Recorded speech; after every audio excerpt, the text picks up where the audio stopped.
Hello guys, just ఇప్పుడు Devara movie నుంచి అయితే ట్రైలర్ రిలీజ్ చేశారు భయ్య. ఈ ట్రైలర్ 2 నిమిషాల 40 సెకండ్ ఉంది. సో ట్రైలర్ గురించి మాట్లాడుకునే ముందు మీకు ఈ వీడియో నచ్చితే మాత్రం కామెంట్ బాక్స్ లో జై ఎన్టీఆర్ అని కామెంట్ చేయండి. ఇక లేట్ చేయకుండా వీడియోని స్టార్ట్ చేద్దాం. ఇక ట్రైలర్ గురించి మాట్లాడుకుంటే ఈ ట్రైలర్ అనేది ప్రకాష్ రాజ్ వాయిస్ తో ఓపెన్ అవుతుంది భయ్య. అంతేకాకుండా ఒక ఊరు ఉంటుంది, ఆ ఊర్లో పండుగ జరుగుతుంది. ఆ పండుగ సందర్భంగా అక్కడైతే చిన్న ముష్టి యుద్ధం అయితే జరగబోతుంది.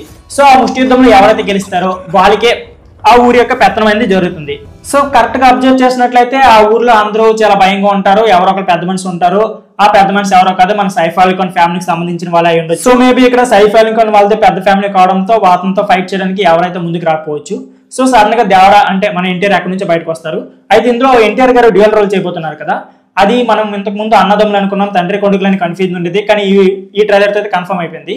ఈ మూవీలో తన తండ్రి కొడుకులకి అయితే నటించబోతున్నారు. మనకు ట్రైలర్ చూస్తే అర్థమైంది ఏంటంటే ఇక్కడ తండ్రి ఎన్టీఆర్ గారు చాలా పవర్ఫుల్ గా ఉంటారు. ఇక కొడుకు నటించిన ఎన్టీఆర్ అయితే కొద్దిగా స్లోగా ఉంటారు. మేబీ సెకండ్ హాఫ్ లో తను కూడా విజృంభించవచ్చు అనుకుంటున్నాను. ఈ ట్రైలర్ బాగా అబ్జర్వ్ చేస్తే మనకి 2 ట్విస్టులు తెలుస్తాయి.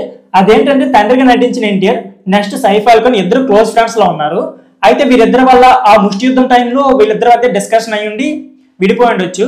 సో అప్పటి నుంచి సైఫ్ అలీ ఖాన్ అయితే ఎన్టీఆర్ ని చంపడానికి చాలా పకడ్బందీగా ప్లాన్ చేస్తారు. ఈ ట్రైలర్ లో సెకండ్ ట్విస్ట్ ఏంటంటే ఈ ట్రైలర్ లో ఒక చిన్న డైలాగ్ ఉంది. దేవరాన్ని చంపాలంటే బలం ఒకటే కాదు, బలమైన ఆయుధం కూడా కావాలి అనే డైలాగ్ అయితే ఉంటుంది. ఆ డైలాగ్ ను బాగా అబ్జర్వ్ చేసినట్లయితే దీంట్లో ఎన్టీఆర్ అయితే డ్యూయల్ రోల్ ఉన్నారు కదా. తండ్రి ఎన్టీఆర్ అయితే చాలా మాస్ పవర్ఫుల్ గా ఉంటారు. ఇక కొడుకు ఎన్టీఆర్ అయితే కొద్దిగా స్లోగా ఉంటారు. కాబట్టి అతను యూజ్ చేసుకుని ఎన్టీఆర్ ని చంపడానికి ప్లాన్ చేయొచ్చు అనిపిస్తుంది. సో ఇదే టైంలో కొడుకు ఎన్టీఆర్ కూడా యాక్షన్ గా మారే అవకాశం లేదు. ఎందుకంటే అతను జూనియర్ ఎన్టీఆర్ కదా, ఆ మాత్రం యాక్షన్ లేకపోతే బాగుండదు. ఇక దేవరా మూవీతో జూనియర్ ఎన్టీఆర్ మరియు కొరటాల శివ మంచి కంబ్యాక్ అవ్వబోతున్నారు. అంతేకాకుండా ఈ మూవీ యొక్క ఫస్ట్ డే కన్ఫర్మ్ గా 150 నుంచి 200 కోట్ల మధ్య అయితే వసూలు చేయబోతుంది. అంతేకాకుండా ఇప్పటికే యూఎస్ఏలో అయితే ప్రీమియం షోస్ యొక్క టికెట్లు అయితే అమ్ముడయ్యాయి. సో ఈ లెక్కలను చూసుకుంటే దేవరా అనేది కన్ఫర్మ్ గా ఇండస్ట్రీ అయ్యే అవకాశం కూడా లేకపోలేదు. సో ఫ్రెండ్స్, ఇదే వీడియో. ఈ వీడియో నచ్చితే please like and subscribe my channel. Thank you for watching.